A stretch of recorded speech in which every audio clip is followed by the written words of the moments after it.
अगं तुला सांगते मेघा, मी काल ऑफिसमधून दमून आले तर आमच्या सासूबाई म्हणाल्या की दुपारी भाजीत मीठच नव्हतं बाई.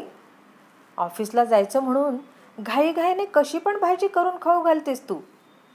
असला राग आला ना त्यांचा मला, कारण तीच भाजी खाऊन माझ्या मैत्रिणी आज ब्रेकमध्ये खूप खुश झाल्या. म्हणाल्या, इतक्या लवकर सकाळी उठून सगळं आवरून तू इतकी मस्त भाजी बनवतेस, कमाल आहे पल्लवी. पल्लवी म्हणाली, अगं हे तर काहीच नाही, तुला काय सांगू माझी हालत. गेला आठवडाभर मी लई सहन करते बघ. मेघा म्हणाली. काय गं, काय झालं? तुझी सासूबाई तर लई मॉडर्न आहे, तरीही ती तुला छळते का? पल्लवी म्हणाली, अगं सासूचा असतो, छळ केल्याशिवाय त्यांना पूर्णत्व नाही. मेघा म्हणाली. पण झालं काय नक्की? पल्लवीने विचारलं. मागच्या आठवड्याची गोष्ट आहे. त्यांना काही काम नव्हतं म्हणून कपाटातील त्यांनी फक्त एकदाच घातलेला ड्रेस शोधत होत्या. 3-4 सलवार आणि टॉप्स मिळाले त्यांना, पण एक टॉप असा होता की तो त्यांना खूपच फिट्ट बसत होता, एकदम आवळून गेलेला अंगाला. झालं, हे एकच कारण पुरेसं होतं मला वनवासातील सीता बनायला. मेघा म्हणाली. म्हणजे? पल्लवीने विचारलं. मेघा मेघा असं मोठमोठ्याने आवाज देत मला त्यांनी खोलीत बोलावलं. घरातील कोणी बघू नये म्हणून लगेच दार लावून घेतलं आणि रडू लागल्या. मेघा सांगत होती, अगं माझ्या ताईने आणि मी सेम 2 टॉप्स घेतलेले मागच्या वर्षी. मला एकदम मस्त दिसत होता हा टॉप. मी एकदाच घातलाय, पण बघ ना गं आता कसा फिट झालाय. मी खूपच जाड झाले. आता कसं गं होणार माझं? लोक सहज म्हणतील, ती पहा निशाची आजी चालली. मागे वळून वळून बघणारे आपल्या सोसायटीतील मुलं मला ढुंकूनही पाहणार नाहीत आता. मैत्रिणी तर किट्टी पार्टीला बोलावतील की नाही याचीच शंका येते. मेघाची सासू प्रीती मॉम म्हणाली. अहो आई, इतकं नका मनाला लावून घेऊ. मेघा म्हणाली. तुला किती वेळा सांगितलं की मला प्रीती मॉम बोलत जा म्हणून? प्रीती म्हणाली. हो सॉरी प्रीती मॉम, तुम्ही एक काम करा ना, हा टॉप घालूच नका ना. मेघा म्हणाली. R you mad Megha? इथे मी बारीक होण्यासाठी विचार करते आणि तू मला भलतेच उपाय सुचवतेस. ते काही नाही, मला हा टॉप आलाच पाहिजे एका महिन्यांनी. मी आजच आपलं डाएट प्लॅन बनवून टाकते. प्रीती म्हणाली. आपलं डाएट? मेघाने प्रश्न केला. हो मग, जरा नीट बघ आरशात, तुझं पोट बघ हे, आणि वजन पण चेक कर. एका मुलीची आईपेक्षा तू आजी वाटत आहे तिची. उद्यापासून तूही मी जे खाईल तेच खायचं. मी जो व्यायाम करेल तोच करायचा.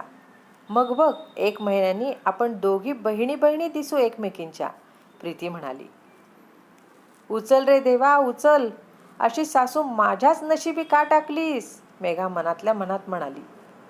दुसऱ्या दिवशी मेघा मेघा प्रीती मॉम ओरडत होत्या. मी धावत धावत गेले. पाहिलं तर काय, सासूबाईंनी खूप सारी शॉपिंग केलेली. मला वाटलं चला डाएटचं खूळ गेलं म्हणजे एका दिवसात.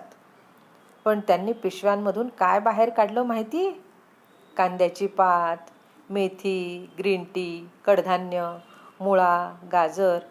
मी विचारलं लगेच, प्रीती मॉम हे सगळं कोणासाठी? अगं कोणासाठी काय वेडे, हे सगळं आपल्या दोघींसाठी. प्रीती मॉम बोलल्या. नाही हा प्रीती मॉम, मी हे खाणार नाही. मला नाही जाणार हे सगळं. मेघा म्हणाली. गुपचूप खावं लागणार. अगं बघ जरा कशी सुटत चालली आहे तू. सतत आपलं चीज टाकून मला सगळे पदार्थ देत असते. मॅगीत चीज, पोह्यात चीज. तुझ्या मनात आलं तर तू पाण्यातही चीज टाकून खाशील. हे बघ हे ग्रीन टी, आपण उद्यापासून दोघी रोज पिऊया. प्रीती मॉम बोलल्या. अहो कॅन्सर होतो त्याने, लोक मरतात हल्ली या ग्रीन टीमुळे. मेघा म्हणाली. काहीही हा, करीना कपूर पण पिते. बघ कशी पातळ आहे ती. प्रीती मॉम म्हणाल्या. ती गोलमाल 3 मध्ये होती. तुम्ही होता का? तिचा नवरा नवाब आहे आणि आपला? मेघा म्हणाली. हे बघ, सुवासिनींची सत्वपरीक्षामधील सासू बनायला लावू नको मला. गुपचूप डाएट फॉलो करायचं, प्रीतीमॉम म्हणाल्या. मला वाटलं नव्हतं मला काडीमोड द्यावा लागेल ह्यांना घरगुती भांडणामुळे. मी तोंडातल्या तोंडात पुटपुटले. काय बोललीस? प्रीतीमॉम म्हणाल्या. काही नाही, मेघा म्हणाली. त्या दिवसानंतर सतत मी diet soup, diet salad, diet फूडवर होते. सगळं कसं डाएट होऊन बसलं होतं माझ्या आयुष्यात. हे असं आठवडाभर चाललं. मग कोणास ठाऊक काय झालं, पुन्हा मेघा मेघा असा मोठमोठ्याने आवाज माझ्या लाडक्या प्रीतीमॉम परत देऊ लागल्या. म्हटलं आता कोणतं नवीन धर्मसंकट येतंय. मी घाबरत त्यांच्या रूममध्ये गेले. पाहते तर काय, ते एकदम आनंदाने बागडत होत्या, गोलगोल फिरत होत्या आणि मोबाईलमध्ये सेल्फी काढत होत्या. मी दारात उभी राहिलेली बघून त्या मला म्हणाल्या, मेघा हा बघ माझा टॉप कसा अजूनही एकदम मस्त येतोय.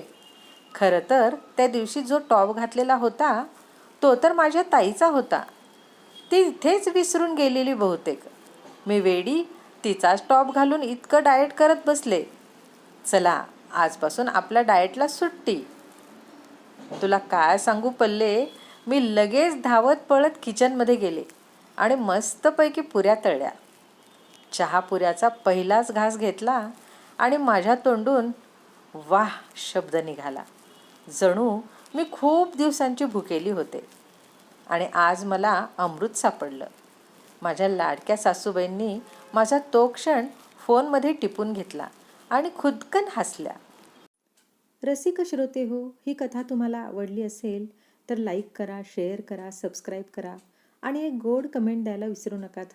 जय श्रीराम.